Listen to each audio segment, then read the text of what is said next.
Hello students, मैं हूं doctor शुचि अग्रवाल और हम लोग अभिवृत्ति एवं सामाजिक संज्ञान यानी एटीट्यूड एंड सोशल कोग्निशन विषय पढ़ रहे हैं। आशा करती हूं आपने इसका पहला वीडियो देखा होगा जिसमें हमने ये टॉपिक्स कवर किए थे। अभिवृत्ति की प्रकृति एवं घटक, अभिवृत्ति निर्माण एवं परिवर्तन, अभिवृत्ति व्यवहार संबंध।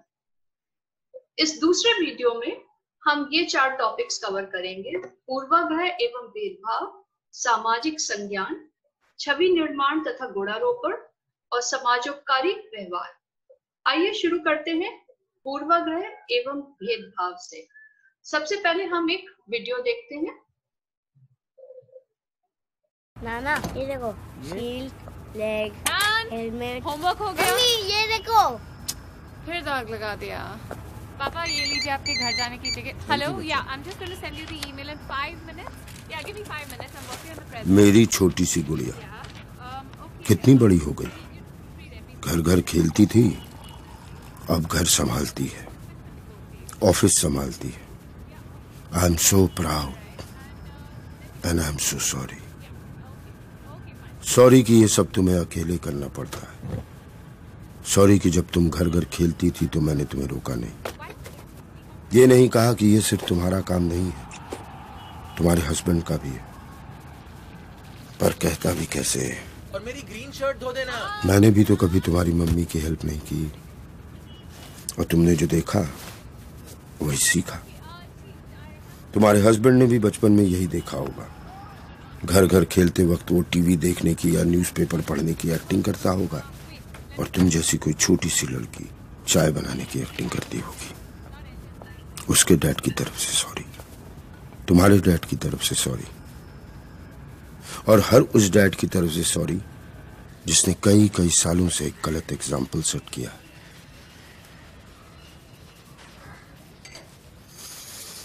पर अभी भी देर नहीं हुई। इस सॉरी के साथ मैं अपनी तरफ से एक छोटी सी कोशिश करूंगा कि घर के काम में मम्मी की हेल्प करूं। किचन का किंग ना बन पाऊं तो कम से कम लॉन्ड्री में तो हाथ बटाऊं।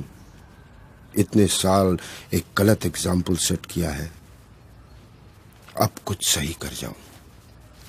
तुम्हारा पापा।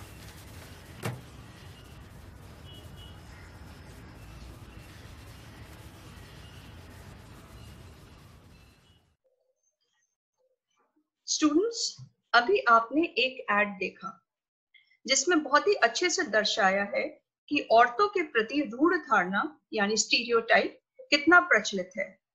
आज भी चाहे महिलाएं पढ़ लिख जाएं, नौकरी करें, भर घर के काम यही सोचा जाता है कि वो करेंगी। कोई भी ऐड देख लें, खाना बनाना, खाना खिलाना, कपड़े धोना, ये सारे काम महिलाएं करती हुई दिखाते हैं। महिला कार चालकों का भारत में एक बहुत बड़ा वर्ग है, परंतु हमारे एड्स ज्यादातर पुरुषों को ही कार खरीदते व चलाते दिखाते हैं। महंगी चीजें जैसे घर, कार पुरुष खरीदते हैं, वही सब्जी, कपड़ा जैसी कम मूल्य की चीजें महिलाएं खरीदती हुई दिखाते हैं। ये सब महिलाओं के प्रति हमारे स्टीरियोटाइप और प्रेजुडिस दर्शाता है। ये भारत में ही नहीं, विश्व में भी प्रचलित है। 1970 तक अमेरिका में केवल 5% महिलाएं ऑर्केस्ट्रा में परफॉर्म करती थी। 70 और 80 के दशक में ब्लाइंड ऑडिशन शुरू हुआ, यानी पर्दे के पीछे से म्यूजिशियंस वाद्य बजाते थे ताकि जजेस को पता न चले कि वह पुरुष है या महिला। और इसका असर ये हुआ कि महिलाओं की संख्या बढ़कर ऑर्केस्ट्रा में 35% हो गई। लॉजिकली तो जजेस को वाद्य, चाहे वो बांसुरी हो या ट्रम्पेट, उसकी आवाज की क्वालिटी पर निर्णय लेना चाहिए था, परंतु ऐसा नहीं होता था। यह उदाहरण दर्शाता है कि कैसे रूढ़ धारणा, स्टीरियोटाइप व पूर्वाग्रह यानी प्रेजुडिस हमारे विचार और व्यवहार को प्रभावित करता है, फिर वह चाहे औरतों के प्रति हो, जाति, धर्म या देश के प्रति।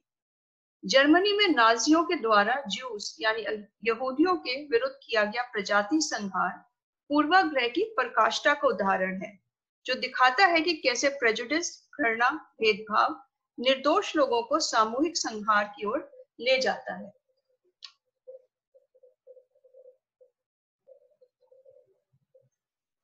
पूर्वाग्रह या प्रेजुडिस किसी विशिष्ट समूह के प्रति एक अभिवृत्ति है जो कि प्राय नकारात्मक होती है। और जैसे अभिवृत्ति के 3 घटक होते हैं, यानी संज्ञात्मक, भावात्मक और व्यवहार परक घटक, वैसे ही पूर्वाग्रह के भी 3 घटक होते हैं। अनेक स्थितियों में विशिष्ट समूह के संबंध में रूढ़ धारणा यानी स्टीरियोटाइप पर आधारित होती है, यानी ये संज्ञात्मक घटक होता है। पूर्वाग्रह के साथ प्राय नापसंद या घृणा का भाव जुड़ा होता है जो कि भावात्मक घटक दर्शाता है। और पूर्वाग्रह भेदभाव यानी डिस्क्रिमिनेशन के रूप में सामने आता है जो कि व्यवहार परक घटक हुआ।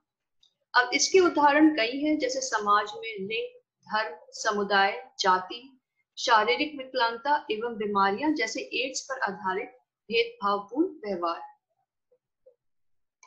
अब पूर्वाग्रह के क्या क्या स्रोत होते हैं? सबसे पहले अधिगम, सहचर्य, पुरस्कार एवं दंड, दूसरों के प्रेक्षण, समूह या संस्कृति के मानक तथा सूचनाओं की उपलब्धता, ये सभी पूर्वाग्रह के निर्माण में सहायता देते हैं। वे लोग जिनमें सामाजिक अन्यता यानी कि सोशल आइडेंटिटी की प्रबल भावना होती है, अपनी अभिवृत्ति को और प्रबल बनाने के लिए बाह्य समूह यानी आउट ग्रुप के प्रति नकारात्मक अभिवृत्ति रखते हैं। बलि का बकरा बनना यानी स्केपगोटिंग एक ऐसी प्रक्रिया है जिसमें बहुसंख्यक समूह अपनी सामाजिक, आर्थिक और राजनीतिक समस्याओं के लिए अल्पसंख्यक समूह को दोषी ठहराता है। कभी कभी लोग एक रूढ़ धारणा को बनाए रखते हैं क्योंकि वे सोचते हैं कि जब सभी लोग दूसरे समूह के बारे में कुछ कह रहे हैं तो कोई ना कोई सत्य तो अवश्य होगा। आखिर में सेल्फ फुलफिलिंग प्रोफेसी यानी स्वतः साधक भविष्योक्ति।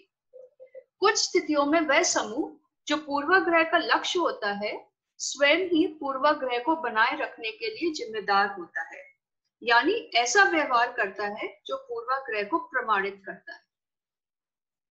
अब पूर्वाग्रह को नियंत्रण कैसे कर सकते हैं? सबसे पहले सूचना एवं शिक्षा के प्रसार के द्वारा पूर्वाग्रह को नियंत्रण किया जा सकता है। साथ ही दोनों समूह के बीच संपर्क को बढ़ाना। परंतु ये युक्तियां तभी सफल होती हैं जब दोनों समूह एक कोऑपरेटिव कॉन्टेक्स्ट यानी सहयोगी संदर्भ में मिलते हैं, ना कि कॉम्पिटिटिव यानी प्रतियोगी संदर्भ में। समूह के मध्य घनिष्ठ अंतःक्रिया एक दूसरे को समझने या जानने में सहायता करती है और साथ ही दोनों समूह की शक्ति या प्रतिष्ठा में भिन्नता नहीं होनी चाहिए। समूह अन्यता यानी सोशल आइडेंटिटी की जगह अगर व्यक्तिगत अन्यता यानी इंडिविजुअल आइडेंटिटी को विशिष्टता प्रदान करें तो पूर्वाग्रह नियंत्रित हो सकता है। सामाजिक संज्ञान। सामाजिक संज्ञान जो है उन सभी मानसिक प्रक्रियाओं को इंगित करता है जो सामाजिक वस्तुओं से संबंध सूचना को प्राप्त करने और उनका प्रक्रमण करने से जुड़े हैं। इसमें वो सभी प्रक्रिया आती हैं जो सामाजिक व्यवहार को समझने और उनकी व्याख्या करने में सहायक होती है। सामाजिक संज्ञान मानसिक इकाइयों जिन्हें हम स्कीमा कहते हैं उनके द्वारा निर्देशित होते हैं। एक स्कीमा योजना की एक ऐसी मानसिक संरचना है जो किसी वस्तु के बारे में सूचना के प्रक्रमण के लिए एक रूपरेखा, नियमों का समूह या दिशा निर्देश प्रदान करती है। स्कीमा संवर्ग या वर्ग यानी कैटेगरी या क्लास के रूप में होती है। स्कीमा जो संवर्ग के रूप में कार्य करती है उन्हें आधारूप या प्रोटोटाइप कहा जाता है। सामाजिक संज्ञान में वे संवर्ग आधारित स्कीमा जो लोगों के समूह से संबंध होते हैं उन्हें हम स्टीरियोटाइप या रूढ़ धारणा कहते हैं। मान लीजिए आपको एक ग्रुप जी को परिभाषित या डिफाइन करना है। यदि आप इस ग्रुप के किसी भी व्यक्ति को नहीं जानते हैं या मिले हैं तो संभव है आप जी समूह के बारे में अपने सामान्य ज्ञान का उपयोग करेंगे। यदि आपने जी समूह के बारे में पॉजिटिव बातें सुनी हैं तो पूरे ग्रुप के बारे में आपका स्कीमा पॉजिटिव होगा। वहीं अगर नकारात्मक बातें सुनी है तो पूरा स्कीमा नेगेटिव स्टीरियोटाइप के रूप में होगा। अब आपने जो निष्कर्ष निकाला है वो लॉजिकल थिंकिंग या डायरेक्ट एक्सपीरियंस की वजह से नहीं है, बल्कि उस समूह के बारे में पूर्व कल्पित विचार पर होंगे। अगली बार आप जब वास्तव में जी ग्रुप के सदस्य से मिलेंगे तो उसके प्रति व्यवहार एवं छवि आपकी रूढ़ धारणा या स्टीरियोटाइप से प्रभावित होगी। छवि निर्माण एवं गुणारोपण यानी impression formation and attribution. Her social interaction यानी सामाजिक अंतःक्रिया मिलने वाले व्यक्ति की छवि बनाने से शुरू होती है। व्यक्ति को जानने व समझने की प्रक्रिया को दो भागों में विभाजित किया गया है।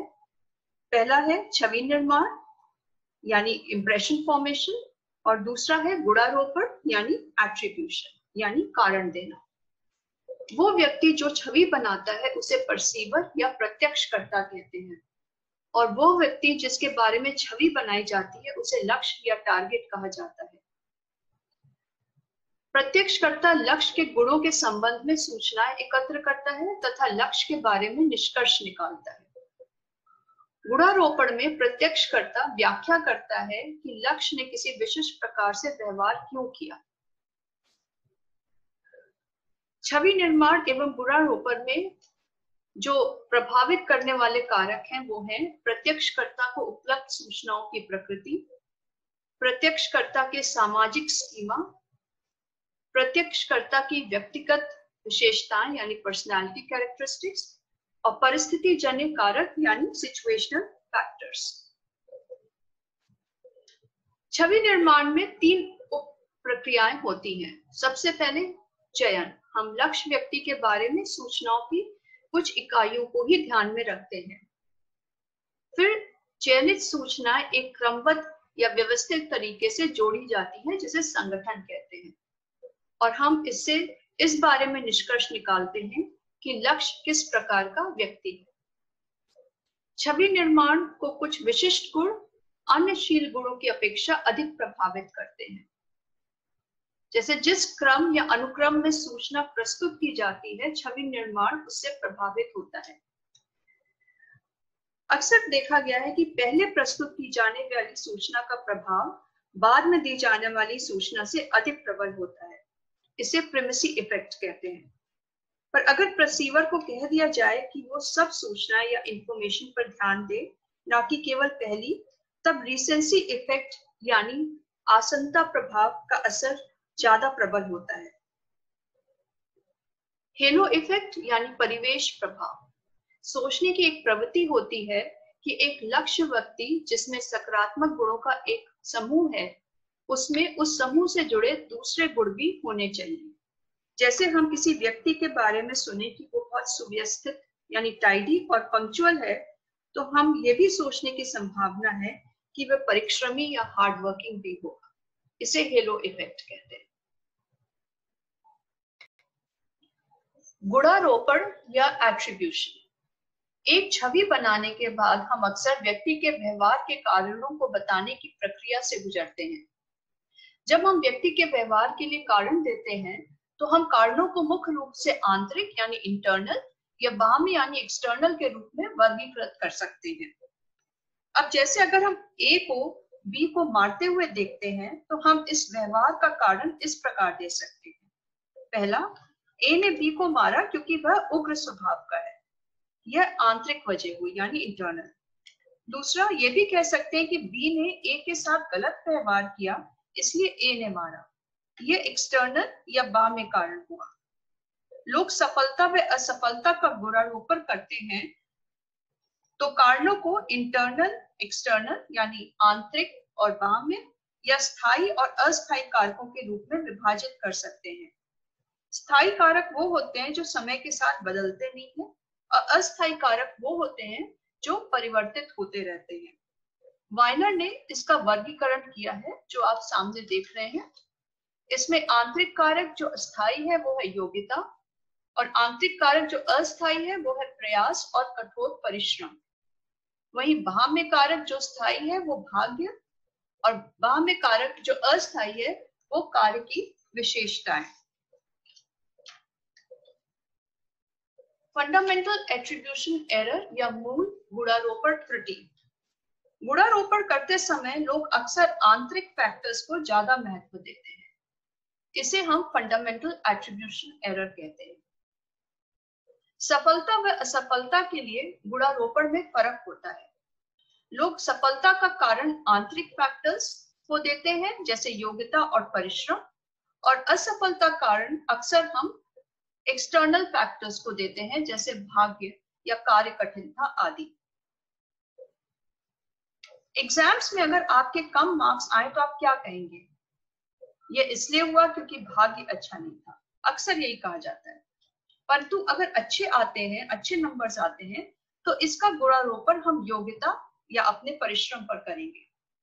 वहीं दूसरी ओर आपका सहपाठी अगर अच्छे मार्क्स पाता है तो आप उसकी सफलता को अच्छे भाग्य पर आरोपित करेंगे, और अगर कम अंक लाता है तो उसमें कहेंगे कि योग्यता की कमी थी। इसे हम एक्टर ऑब्जर्वर इफेक्ट यानी कर्ता प्रेक्षक प्रभाव कहते हैं।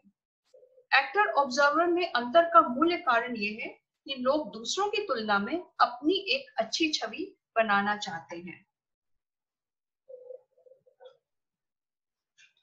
इस चैप्टर के शुरू होने में ही हमने पढ़ा था कि हमारा परफॉर्मेंस या निष्पादन लोगों की उपस्थिति की वजह से प्रभावित होता है।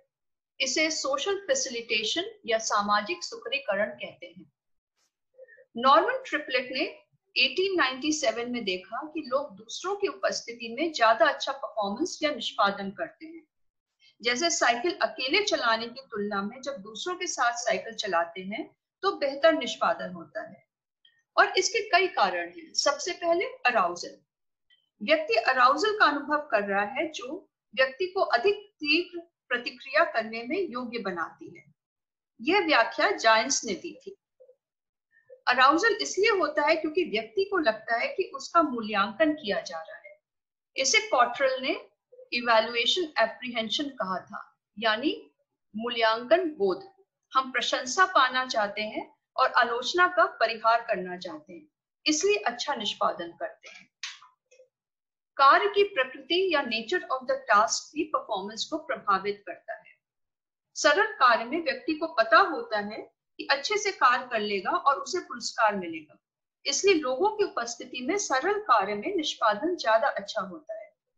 परंतु अगर कार्य कठिन है तो व्यक्ति को गलती करने का भय रहता है और साथ ही दंड मिलने का भय होता है। इसलिए कठिन कार्य वो अकेले में जब करता है तो उसका निष्पादन ज्यादा अच्छा होता है। सोशल लोफिंग यानी सामाजिक श्रमावनियन। अगर आप ताली अकेले में बजा रहे हैं या 4 लोगों के साथ ताली बजा रहे हैं तो किस में ज्यादा एफर्ट लगेगा? अकेले में। वो इसलिए क्योंकि जब 4 और लोग कार्य करते हैं तो दायित्व का वितरण हो जाता है और लोग कम प्रयास करते हैं। इसे हम सोशल लोफिंग कहते हैं।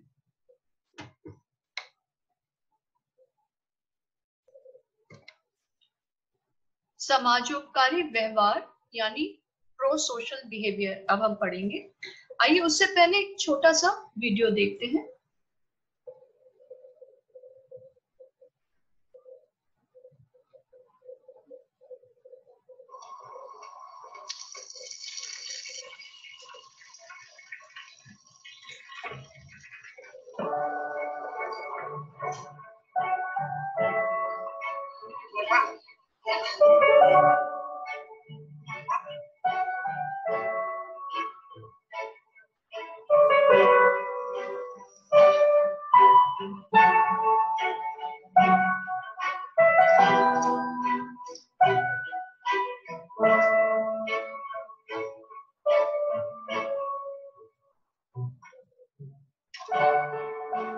เขาจะได้อะไรถ้าเขาทำแบบนี้ทุกวัน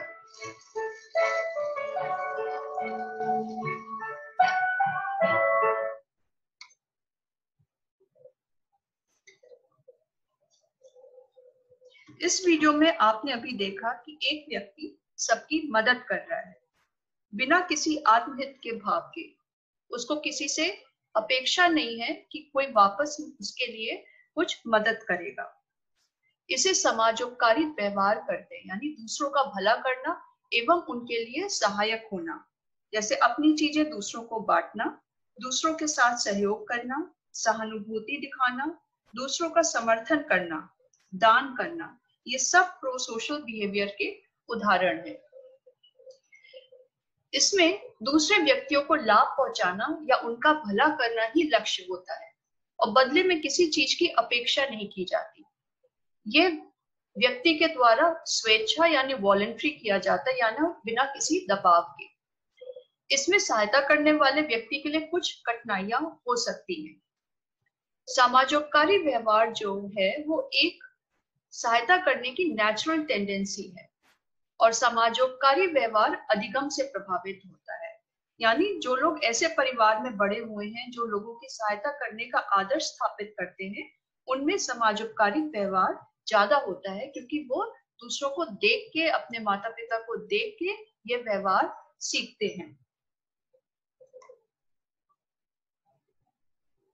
समाजोपकारी व्यवहार को प्रभावित करने वाले कारक यानी किन परिस्थितियों एवं किन प्रेरणाओं के कारण लोग दूसरों की मदद करते हैं।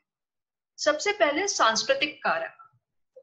कुछ कल्चर्स या संस्कृति में जरूरतमंद लोगों की सहायता के लिए प्रोत्साहित किया जाता है और जिसकी वजह से यह व्यवहार डेवलप हो जाता है।